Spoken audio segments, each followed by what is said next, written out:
Hello बच्चों, कैसे हैं आप लोग। उम्मीद करता हूँ सभी बच्चे अच्छे से अपनी पढ़ाई कर रहे होंगे। आज हम बात करेंगे प्रश्नावली 1D की। पिछली क्लास में हम लोगों ने परिमेय और अपरिमेय संख्या तथा सह अभाज्य संख्याओं के बारे में पढ़ा था। आज हम पढ़ेंगे प्रश्नावली 1D में। इसमें हम आज शांत दशमलव प्रसार तथा अशांत दशमलव प्रसार के बारे में पढ़ेंगे कि शांत दशमलव प्रसार क्या होता है और अशांत दशमलव प्रसार क्या होता है। आसान भाषा में समझिए कि शांत दशमलव प्रसार का मतलब ये है कि किसी संख्या का अगर हम किसी संख्या में भाग दे रहे हैं और पूरा भाग चला जाए, दशमलव के बाद पूरा भाग चला जाए तो वो संख्या शांत हो जाती है। लेकिन जिसमें भाग ना जाए वो शांत नहीं होती है। किसी काम को आप कर रहे हैं, जब तक आप उस काम को पूरी तरह से कर नहीं लेंगे आप शांत नहीं बैठेंगे। और जब तक वो काम पूरी तरीके से नहीं हो रहा, अब आप परेशान हैं, वो काम कर रहे हैं लेकिन हो नहीं रहा, तो आप कैसे रहेंगे? अशांत रहेंगे। वही देखो, इसको हम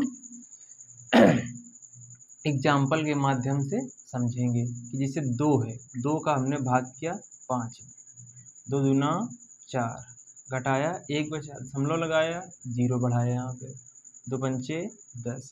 देखिए दशमलव के बाद पूरा भाग चला गया, यानी कि कैसा हो गया? शांत हो गया। अब अगर हम यहीं देखो भाग करें, 3 का भाग करें 20 में तो 6 बार जाएगा, 3 छक्का 18, घटाया हमारा 2 बचेगा, दशमलव लगाया हमने, 0 हो गया, 3 छक्का 18, घटाया 2 बच गया, फिर एक 0 बढ़ाया, 3 छक्का 18। इसी तरह से करते रहेंगे, 0 बढ़ाते रहेंगे, 6 6 6 6, ये ऐसे ही आता रहेगा। तो कभी ना ख़त्म होने वाली प्रक्रिया इसी तरह से चलती रहेगी। तो इसको दशमलव में, या हम इसको बार में लिख सकते हैं, 6.67, या जब 6 रिपीट कर रहा है तो इस तरह से लिख सकते हैं, या तो इसको 6.6 के ऊपर बार का निशान लगा दें। जब भी इस तरह का है कि पूरा भाग दशमलव के बाद भी ना जाए तो वो संख्या हमारी क्या होती है? अशांत दशमलव प्रसार होती है। ठीक है, अब देखिए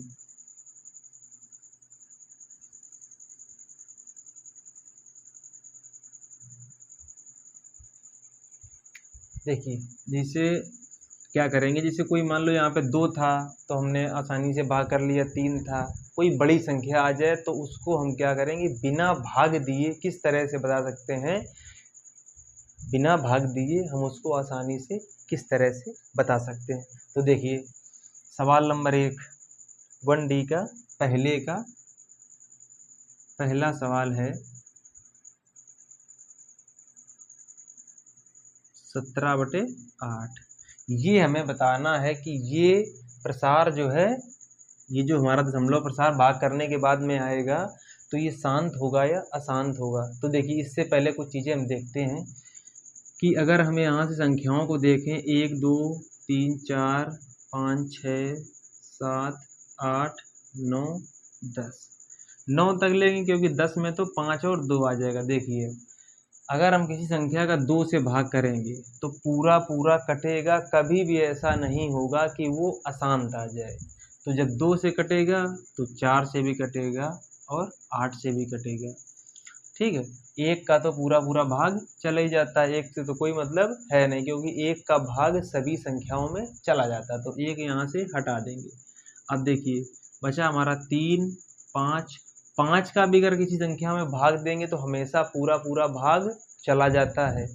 कोई भी संख्या आप देख सकते हैं, जैसे 5 का हमने भाग किया, मान लो कोई भी संख्या ले लो, 49 ले लिया हमने, तो 5 9 45, घटाया तो हमारा कितना बचा? 4 बचा, दशमलव लगाया, 0 बढ़ाया, 5 8 40। इसी तरीके से आप कोई भी संख्या ले सकते हैं, 5 का किसी भी संख्या में भाग करें, दशमलव के बाद पूरा भाग चला जाता है। ठीक है, तो 5 हो गया हमारा। अब इसके बाद देखिए 6 के गुणनखंड होते हैं 2 और 3। तो देखो 2 से तो भाग चला जाएगा, लेकिन 3 से कभी भी किसी संख्या में भाग करने पर पूरा भाग नहीं जाता है।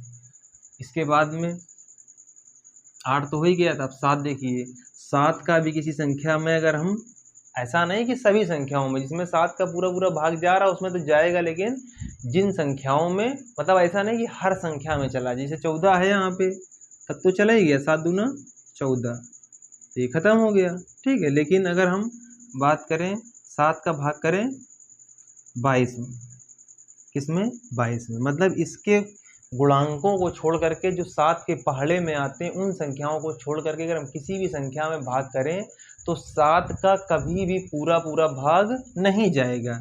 देखिए 7 तारीख 21, घटाया हमने, 1 बचा दशमलव लगाया, 0 बढ़ाया, 7 एकम 7, फिर घटाया 3 बचा, यहाँ पे दशमलव लग चुका है, 1 0 और बढ़ा लिया हमने, 7 चौको 28, फिर घटाया 2 बच गया, 0 बढ़ा लिया, 7 दूना 14, 6 बच गया। इसी तरीके से ना ख़त्म होने वाली प्रक्रिया डॉट डॉट डॉट डॉट अनंत तक चलती रहेगी, ठीक। तो बात समझ में आई। तो हमें क्या मिला कि 2 4 5 8। अब देखिए 4 और 8 ये दोनों तो 5 के ही 4 और 8 तो 2 के ही गुणज हैं, 2 के ही गुणज हैं, ठीक है।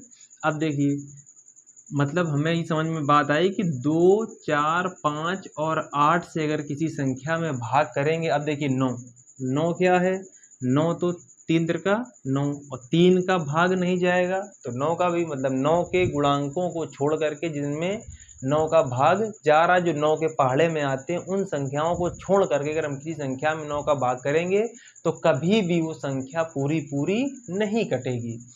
इसके बाद में 10 देखिए, 10 में क्या होता है, 2 और 5, देखो 2 से भी भाग चला जाता है और 5 से भी, तो यानी कि हमारा 10 भी हो गया। तो 9 3 और 6 7 ये संख्याएं हैं ये अगर हर में आ गई, मतलब इनसे अगर भाग किया जा रहा है तो कभी भी शांत दशमलव प्रसार नहीं आ सकता है। तो देखिए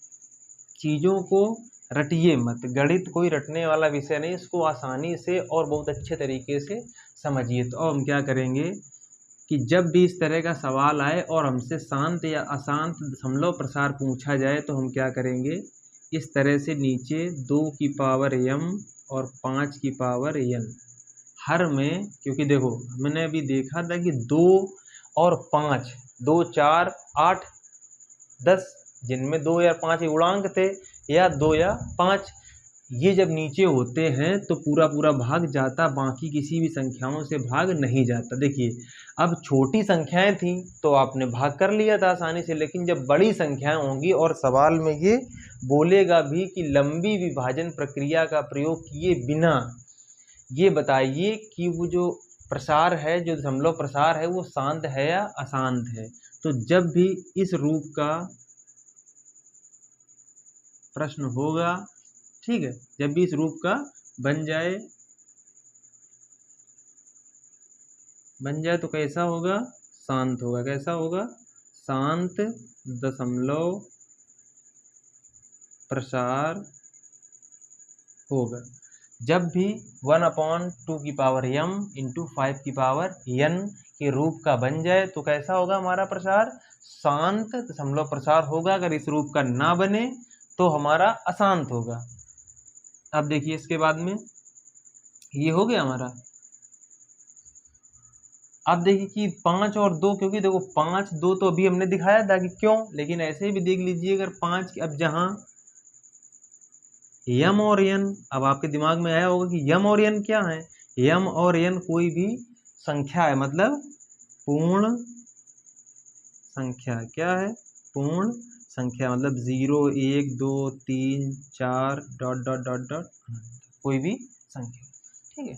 अब देखिए इसके बाद में, अब देखिए सवाल की तरफ आते हैं। अब यहाँ पे है 8 और 17, सवाल में कह रहा है कि लंबी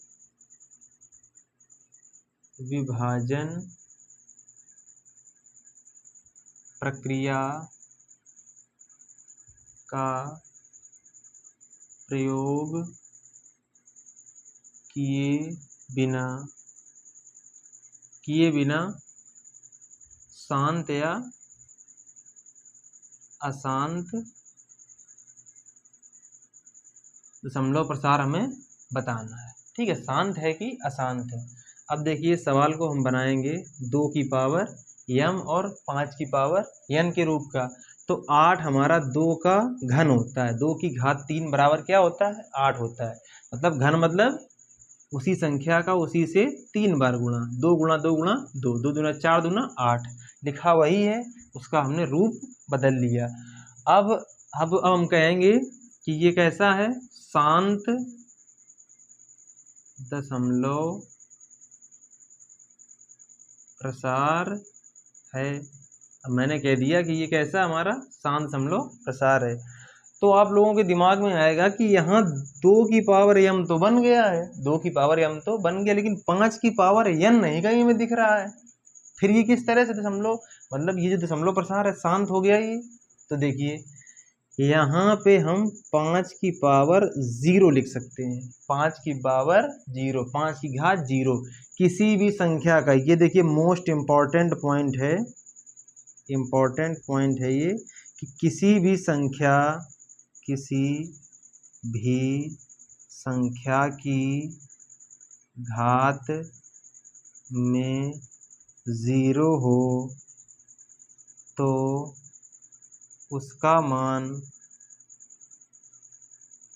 1 होता है। अब देखिए यहाँ पे 5 की घात 0 लिख लिया, तो इसको हम क्या लिख सकते हैं, 1। तो 1 का गुणा या भाग करने पर कोई भी फर्क नहीं पड़ता है। तो अब देखिए यहाँ पे 2 की पावर m गुणा 5 की पावर n के रूप का बन गया। तो सवाल आपको कंफ्यूज करने के लिए, भ्रमित करने के लिए इस तरह का सवाल देगा।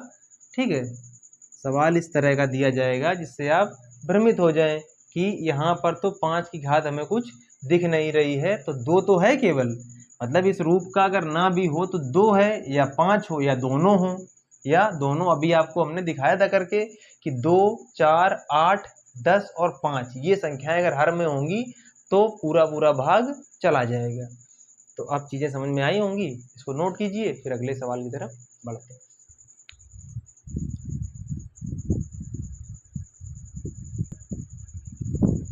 अब देखिए पहले का दूसरा नंबर सवाल है कि 15/16 को हमें बिना लंबी विभाजन प्रक्रिया के बगैर हमें इसको शांत या अशांत बताना है। देखो अब इसको इस तरह से भी कर सकते हैं, 1600 का भाग 15 में करके हम कर सकते हैं, लेकिन इसको मना किया गया है सवाल में कि आप इस तरह से नहीं कर सकते हैं, कि हमें भाग विधि का प्रयोग नहीं करना कि लंबे उसको हम उससे भाग करें फिर निकालें। हमें क्या करना, इसी तरह से बताना है कि भाग ना करें, मतलब लंबी विभाजन प्रक्रिया का प्रयोग नहीं करना है, इसको हमें इसी तरह से बताना। देखो क्या करेंगे, इसको हम हर में हम बनाएंगे अपना 2 की घात m और 5 की घात n। अब आप लोग कहेंगे कि इतनी बड़ी संख्या आ गई 1600 को, तो देखिए इसको हम क्या करेंगे, 16 गुणा 100 लिख सकते हैं।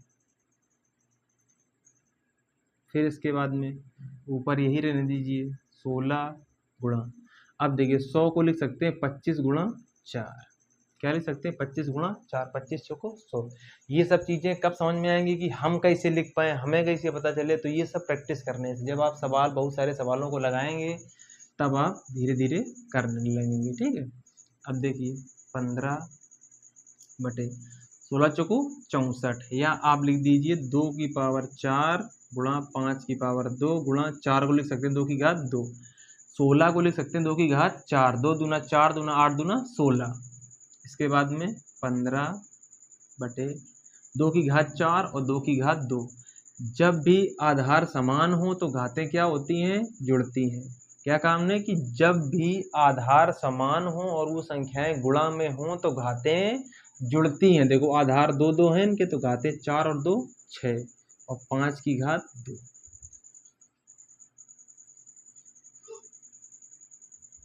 2 की घातें 6 और 5 की घातें 2।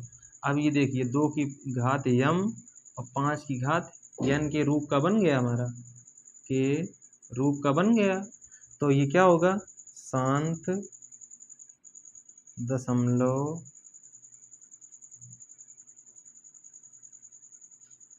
प्रसार है। तो ये हमारा कैसा है, शांत दशमलव प्रसार है।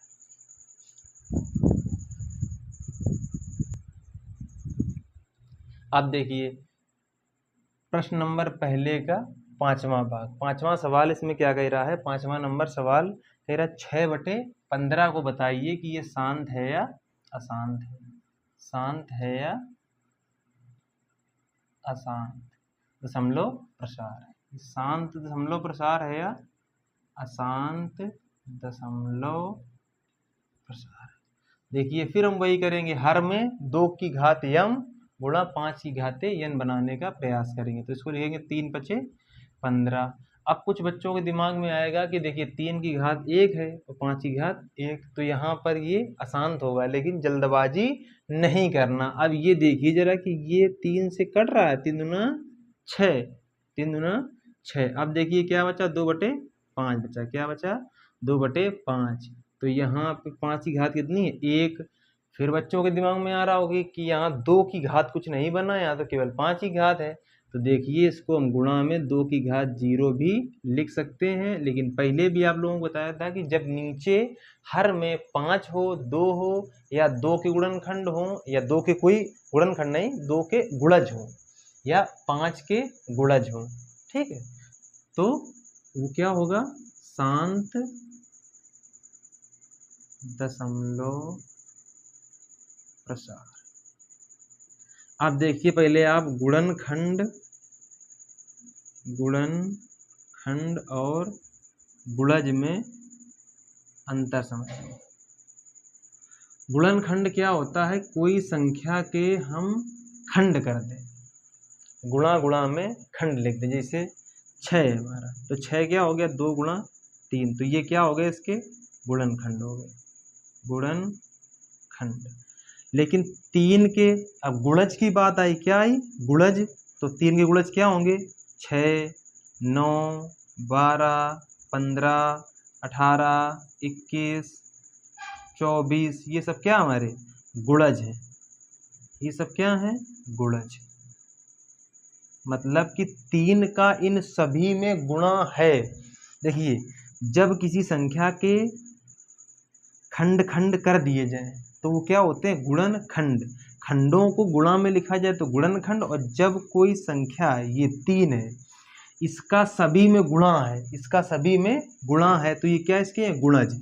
यहाँ से कहेंगे 3 का गुणज 6 है, 2 का गुणज भी 6 है, लेकिन गुणनखंड क्या है, 6 के गुणनखंड 2 और 3 है। अब देखिए सवाल नंबर पहले का छठा भाग, इसमें क्या कह रहा है कि 129/2 की घात 2 गुणा 5 की घात 7 गुणा 7 की घात 5 को हमें शांत या अशांत बताना है। तो देखिए 129 को हम हल करके देखेंगे। 3 का भाग 3 चौको 12, 3 त्रिका 9, 43 एकम 43, तो यहाँ 3 × 43 लिख सकते हैं, लेकिन इससे कुछ फर्क नहीं पड़ेगा। 2 की घात 2, 5 की घात 7 गुणा 7 की घात 5। अब देखिए यहाँ ये तो मिल रहा, लेकिन ये एक्स्ट्रा होने की वजह से हमें क्या लाना था, हर में हमें लाना था 2 की घात यम गुणा 5 की घात यन, लेकिन ये रूप ना बन करके हमारा 7 और एक्स्ट्रा आ गया, यानी कि ये क्या है, अशांत दशमलव प्रसार। जब भी 7 की घात कुछ भी आ जाए, 9 की घात 3 की घात, तो क्या होता है, हमारा अशांत आवर्ती होता है। अब देखिए सवाल नंबर पहले का 7वां भाग, 7वें भाग में क्या कह रहा है कि 77/210 को हमें शांत या अशांत बताना है बिना भाग किए हुए, ठीक है। तो इसको देखो हल करेंगे हम, 77 इसको लिख सकते हैं 21 × 10, 21 × 10। फिर इसके बाद में 77 को लिख सकते हैं 7 × 11, 11 सते 77। अब देखिए 21 को लिख सकते हैं 7 × 3, और 10 को लिख सकते हैं 5 × 2, 5 × 2। अब इसके बाद में देखिए 7 से 7 कट गया, 11/3 की घात 1, 5 की घात 1, 2 की घात 1। अब देखिए ये तो हमें मिल रहा, लेकिन हमारा नीचे हर में 3 आ गया, यानी कि ये हमारा कैसा है, अशांत दशमलव प्रसार। ये प्रसार हमारा कैसा है, अशांत है। अब देखिए सभी सवाल जो पहले के 10 नंबर तक सवाल हैं, सभी सवाल लग जाएंगे। इसके बाद हम बात करेंगे आगे। अब देखिए सवाल नंबर 3 में कह रहा है कि निम्न परिमेय संख्याओं में किस किस को शांत दशमलव प्रसार के रूप में निरूपित कर सकते हैं। अब देखिए इसमें पहला नंबर है 1/20, दूसरा है हमारा 1/27, तीसरा है 3/5 और चौथा है 1/15। सवाल नंबर 2 में केवल ये पूछ रहा था कि प्रश्न नंबर 1 में कौन कौन से, जो इसके 10 सवाल दिए गए हैं पहले सवाल में, उसमें शांत शांत वालों को केवल लिखना है प्रश्न नंबर 2 में। तो प्रश्न नंबर 2 हमने छोड़ दिया कि जो जो शांत आए थे उनको आप लिख लेना। अब प्रश्न नंबर 3 में कह रहा है कि जो 4 सवाल दिए गए हैं इनमें से कौन कौन सा शांत है। तो देखिए हमें नीचे देखना है कि इसको 5 चौको 20 लिख सकते हैं। 5 चौको 20 मतलब 1/5 की घात 1, 4 को लिख सकते हैं 2 की घात 2। तो ये हमारा कैसा हो गया, शांत हो गया। इसके बाद में इसको हम लिख सकते हैं 1/3 की घात 3, 3 त्रिका 9 त्रिक 27। तो जब भी हर में 3 आ जाए, 9 आ जाए, 7 आ जाए तो ये क्या होती हैं, अशांत होती हैं। तो ये हमारा क्या हो गया, अशांत। तो हमें अशांत नहीं बताना है, मैंने आपको यहाँ पे बता दिया, लेकिन आपको केवल शांत शांत बताना। देखो यहाँ पे 5 की घात 1, 2 की घात 0 भी लिख सकते हैं। इसको हम 1/5 गुणा 3, देखो 3 आ गया नीचे, तो ये नहीं होगा और ये नहीं होगा, ये होगा और ये होगा। 2 की घात 0 लिखें या ना लिखें, 2 की घात 0 का मान क्या आएगा, 1। अभी अब आपको बताया था हमने कि किसी भी संख्या की घात में अगर 0 है, कोई भी संख्या हो, बड़ी से बड़ी संख्या हो, अगर उसकी घात में 0 है तो उसका मान क्या आएगा, 1 आएगा। तो उसको लिखने से कोई भी फर्क नहीं पड़ता है। अगर नीचे 5 है तो भी हम सीधे बता सकते हैं कि ये क्या होगा, शांत होगा। तो ये शांत होगा और ये शांत होगा। आपको शांत वाले बताने थे। अब देखिए प्रश्न नंबर 4। प्रश्न नंबर 4 में कह रहा है कि कोष्ठक के अंदर √3 माइनस √5 और दूसरे कोष्ठक में √5 प्लस √3 इनका गुणनफल करने के बाद में इनकी प्रकृति किस प्रकार की होगी। तो देखो इनको हल करते हैं। कह रहा है इनका हमें गुणनफल करना है।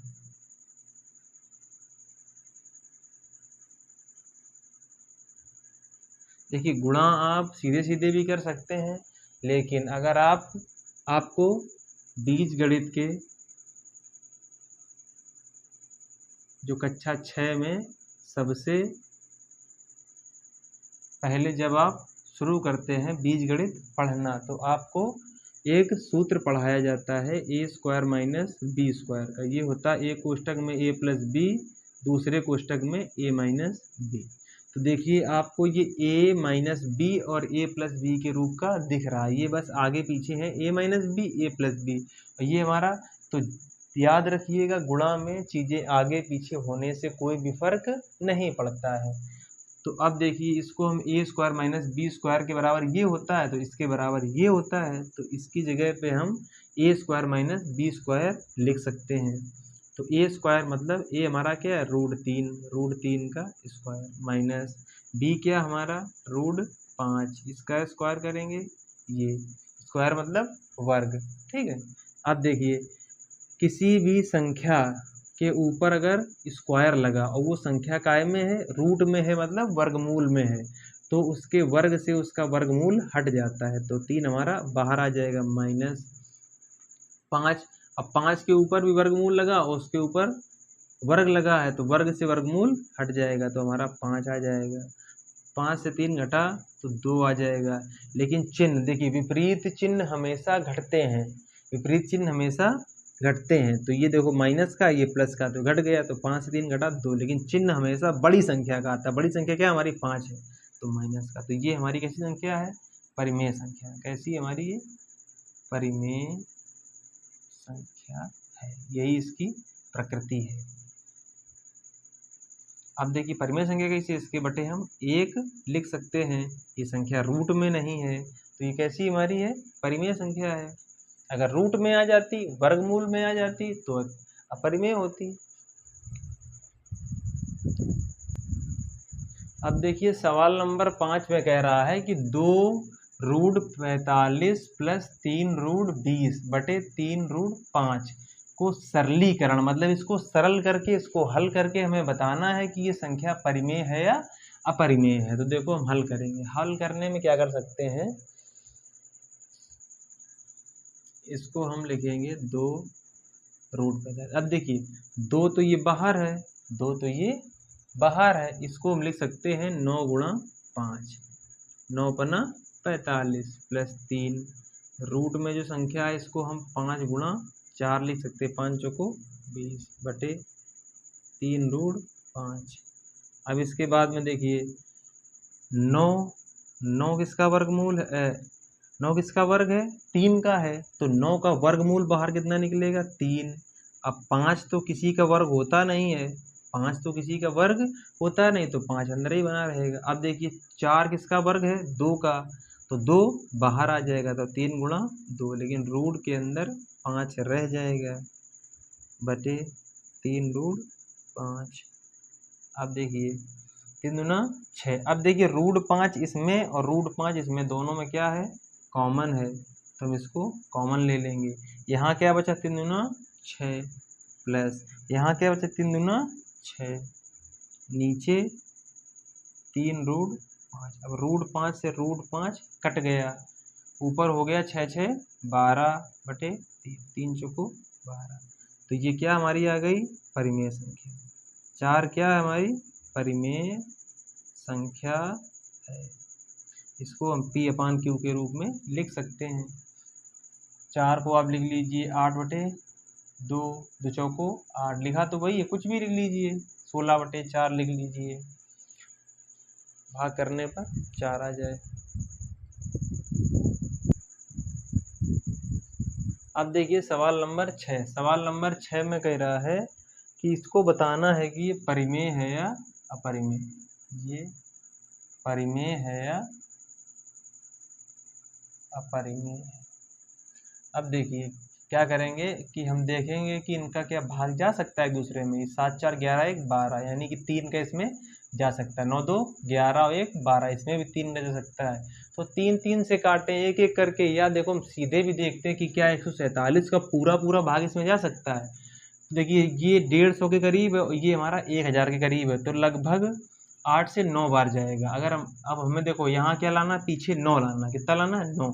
तो अगर हम इसका 7 में 9 का गुणा कराएं, 9 सत्ते 63, 3 आएगा लास्ट में, नहीं आएगा। 8 का कराएं तो 8 सत्ते 56, 6 आएगा। अगर हम 7 का इसमें गुणा कराएं, 7 सत्ते 49, हाँ, यानी कि लास्ट में 9 में मिल गया। तो देखो 147 में हम 7 गुणा करके देखते हैं। 7 सत्ते 49, 4, 7 चौक 28, 4 32, 3 7 एकम 7 3 10। हाँ, हमें ये मिल गया, यानी कितने बार भाग जाएगा? ये 7 बार चला जाएगा। 147 का 7 बार भाग चला जाएगा, तो ये रूट के अंदर 7 आ जाएगा। क्या ये संख्या रूट के बाहर निकल सकती है? नहीं निकल सकती। तो ये क्या होगी? हमारी अपरिमेय संख्या होगी। ये क्या होगी? हमारी अपरिमेय संख्या।